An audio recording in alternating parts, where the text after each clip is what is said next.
So I was just thinking,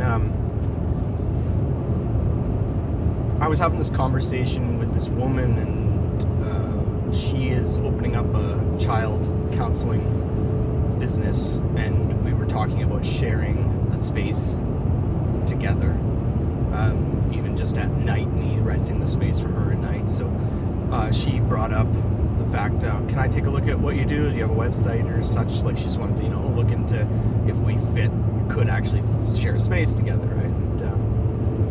And so I gave her my information, and then I thought, well, I better check if I fit with her, because psychology, I'm a little weary with what people think counseling is, right? And so I asked her,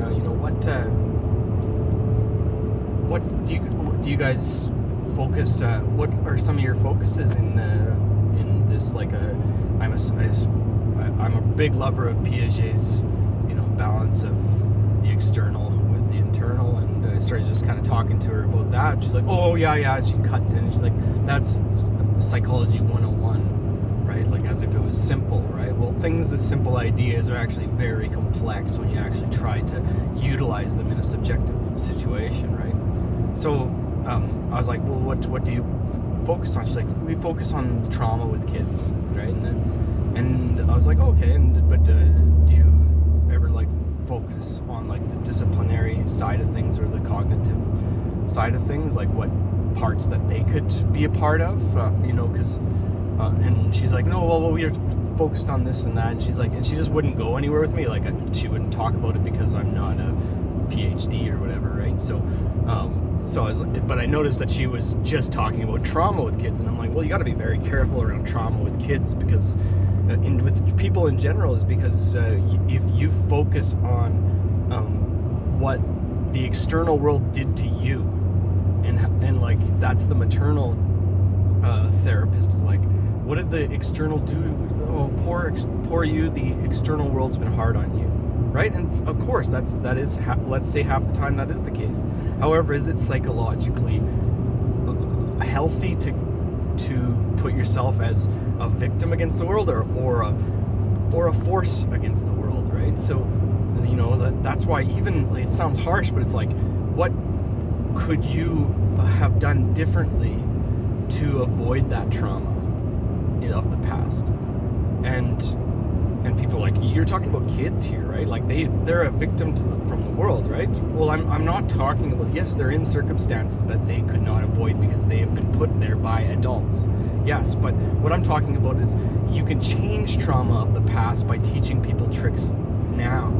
So it's not about what he could have done physically, it's how he could perceive the situation, right? And so that puts control in the child's hands, rather than just saying, so that's the saying, that this is a bad situation that you've been through, and the world has thrown this at you, and you coddle that feeling to them, and you hug them until they feel competent to speak.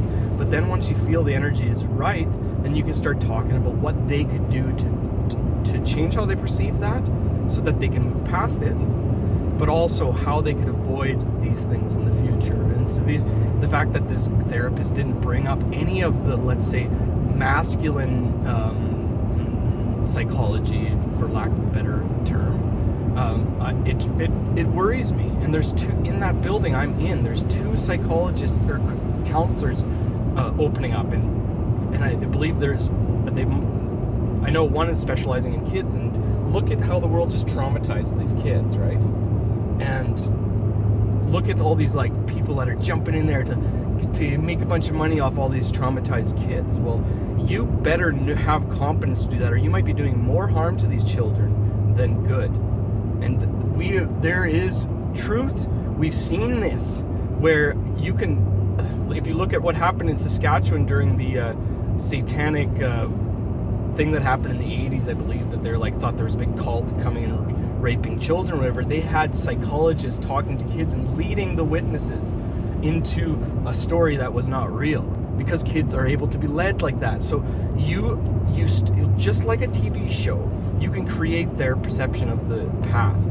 So you be very careful while you're shaking the table of their drawing table, because they're trying to draw something very complex, multi-dimensional, and something you don't have much of understanding about, because nobody does. It's consciousness.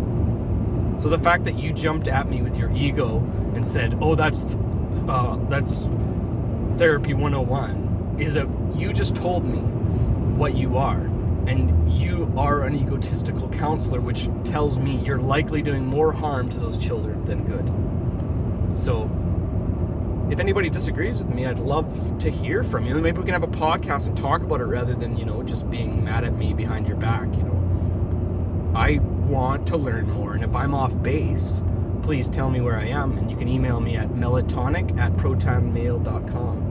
MELATONIC@protonmail.com. Much love.